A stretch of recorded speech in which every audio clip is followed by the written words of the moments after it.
Olá, bem-vindo a todos. Nós estamos começando mais uma entrevista Mundo Cop. Eu sou a Fernanda Ricardi, jornalista da Mundo Cop, e hoje a gente tem uma convidada mais que especial, a líder budista Monja Coen. Antes de tudo, eu queria agradecer a sua presença, Monja, e seja muito bem-vinda.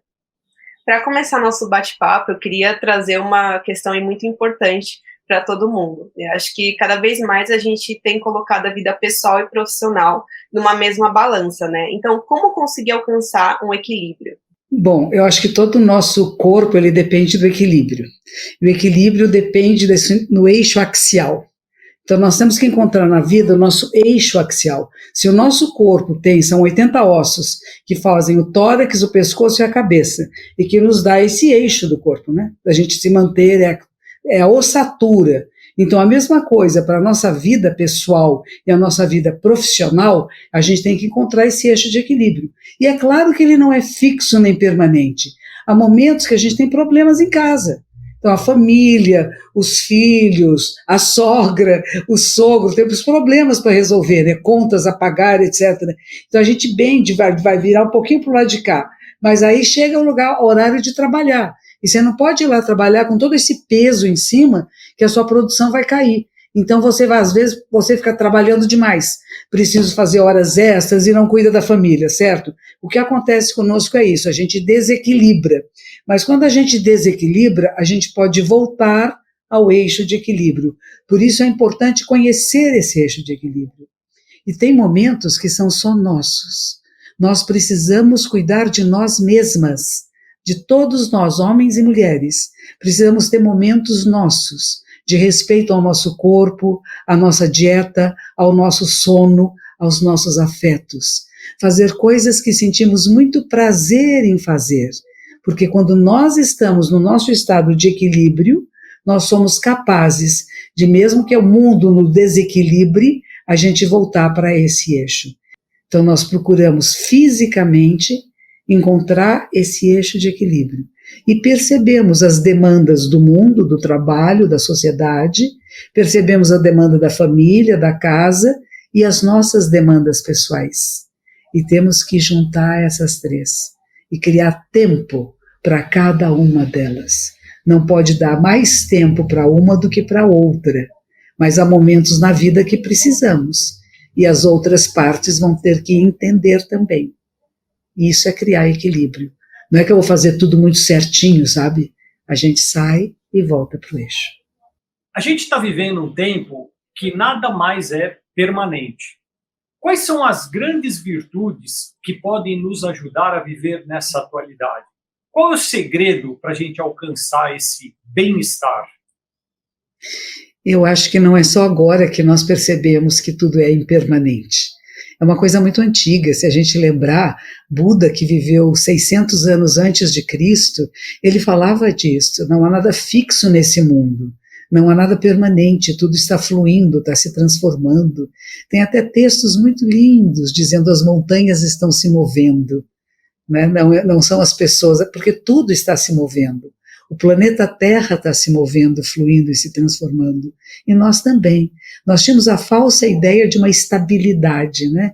Estou nessa empresa, vou ficar nela até a morrer. Nem sempre é assim. E a gente tem acidentes de trabalho, tem acidentes emocionais. Não é, tantas coisas podem acontecer no período da nossa existência. Como é que nós vivemos com essa instabilidade? É fluindo com o fluir das águas, com o fluir do movimento do cosmos. Estar preparado para esses movimentos que acontecem. Porque nem sempre as coisas são como nós gostaríamos que fosse, mas elas são como são. E quando você desenvolve essa capacidade de percepção que o que está acontecendo com você não é só com você, está acontecendo com outros milhões de pessoas no mundo todo, você muda esse enfoque. Não é eu estou sendo punida ou está acontecendo uma coisa ruim para mim. Estamos num momento de transição, como sempre tivemos. Estivemos em transição dentro do útero materno, no momento em que o óvulo foi fecundado, começou tudo a se transformar, não é assim?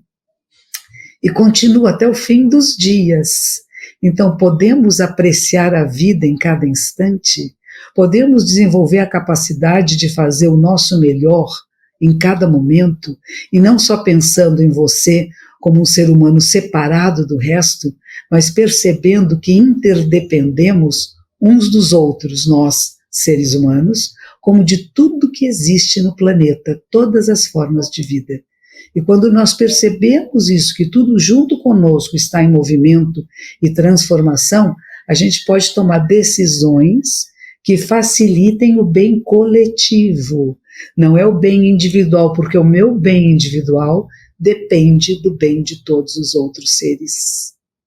O Milor Fernandes tinha uma frase que eu aprecio muito, que ele dizia: o maior altruísta é o maior egoísta, porque já percebeu que só vai ter a plenitude se todos também estiverem em plenitude. E aí vem a ideia, né, do cooperar, do colaborar, não é? Que estamos juntos nessa lida, não estamos sozinhos e separados. Eu também queria emendar com outro tema que tem a ver com cooperação, tem a ver com essa transição que a gente está passando, que é o propósito. Assim, particularmente a gente da Mundo Cop, a gente fala muito sobre propósito, mas ao mesmo tempo que é um tema amplo, também é um tema que tem muitas questões no ar.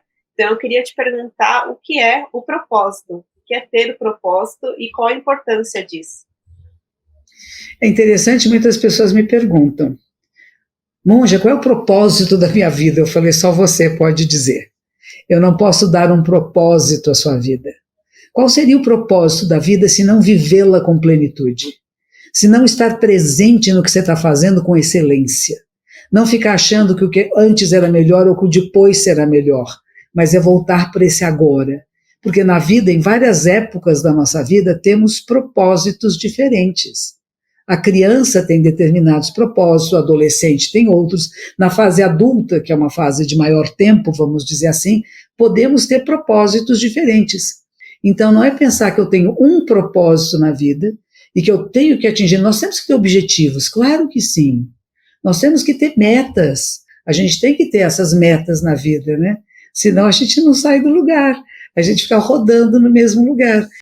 É interessante, ontem estava assistindo uma senhora indiana muito brava, falando que quando as pessoas começaram a desenvolver a ideia de um comércio internacional, e inclusive produção agrícola, ela diz assim, tudo isso foi tão mal elaborado que as grandes empresas das grandes nações, pensando nos seus lucros pessoais, até falaram de economia verde, mas a economia verde era para o bolsinho deles, e não para o bem coletivo, de pensar qual é a semente adequada para a Índia, o que nós estamos fazendo com o Brasil, será que nós vamos transformar todos os óleos em óleo de soja?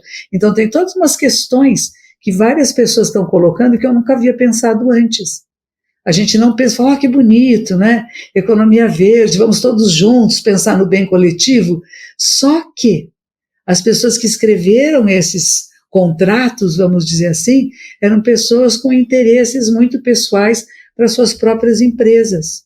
Será que nós vamos conseguir ter este propósito e esta meta de que juntos podemos pensar no bem coletivo e no que é bom para cada nação, para cada clima, para cada época, e não querer fazer tudo igual para todos? Temos que chegar lá.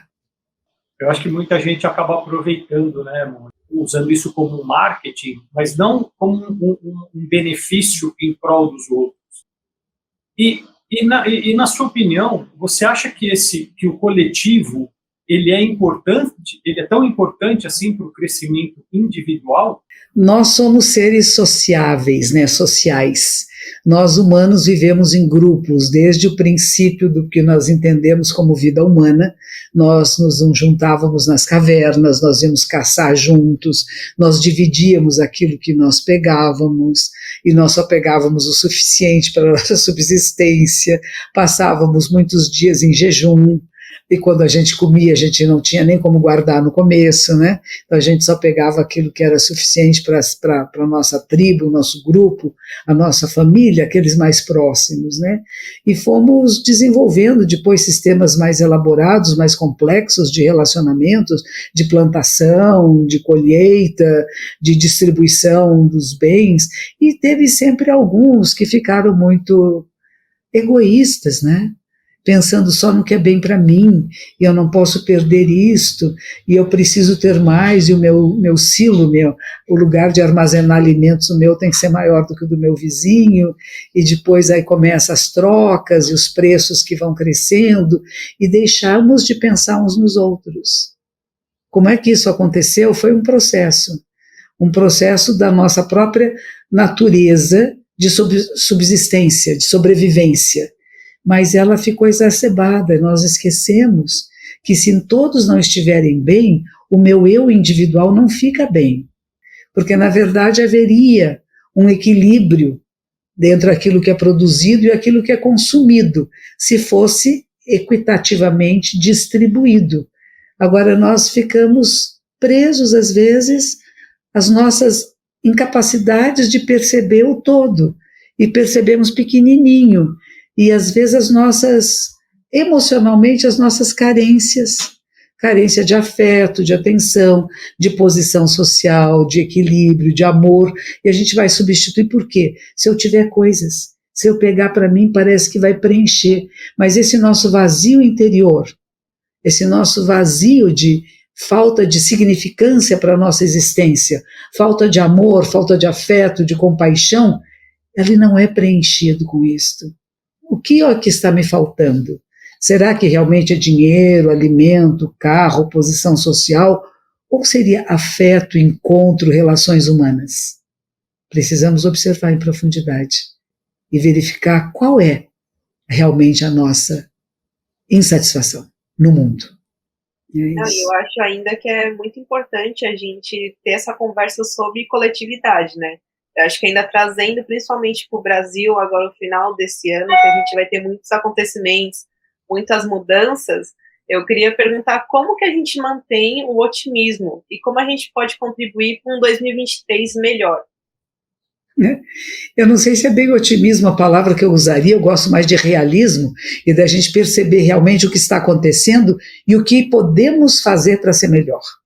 E aí tem o Paulo Freire que dizia, ele usava a palavra esperança como um verbo, né? Esperançar o que nós fazemos para que seja melhor. Como é que a gente sai da briga de querer matar, exterminar, cancelar? Não é isso. Como é que a gente entra nesse processo de compreender o que está acontecendo e o que cada uma de nós, no individual e no coletivo, podemos fazer para que seja melhor para o maior número de seres. Não para um grupinho pequeno, mas para todos nós. E todos nós, a gente não pode pensar num estado separado, não podemos pensar num país separado, nós temos que pensar no nosso planeta. Então nós estamos juntos, e o que nós falamos, fazemos e pensamos mexe na trama da vida. Que 2023 seja um ano de muita luz para todos nós. A senhora acredita que a cooperação, ao invés da competição, é o futuro que nos espera? Eu acho que sim. Eu acho que quando a gente passa a dar as mãos e fazer coisas juntas, nós podemos fazer muito mais. Mas se a gente ficar competindo uns com os outros, brigando com os outros, isso acontece desde em coisas pequenas, sabe? Até na minha comunidade, às vezes.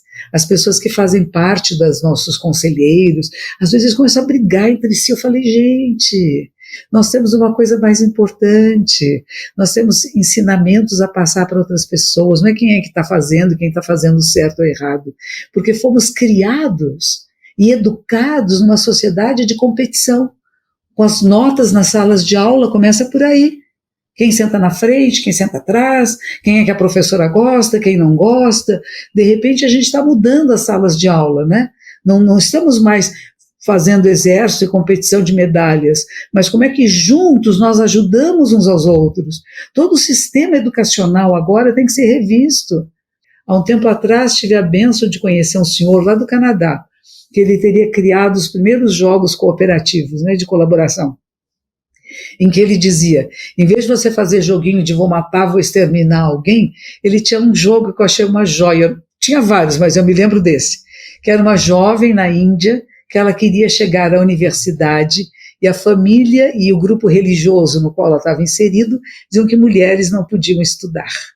Então todo o joguinho era para convencer esses obstáculos de convencer os seus pais, seus familiares, e cada obstáculo que vinha na sua jornada para chegar à universidade era superado com a ajuda de muitos outros participantes do jogo. Não é bonito isto? Nós temos que nos treinar, nos educar, nos formar para colaborar, porque fomos nascidos e criados num sistema competitivo.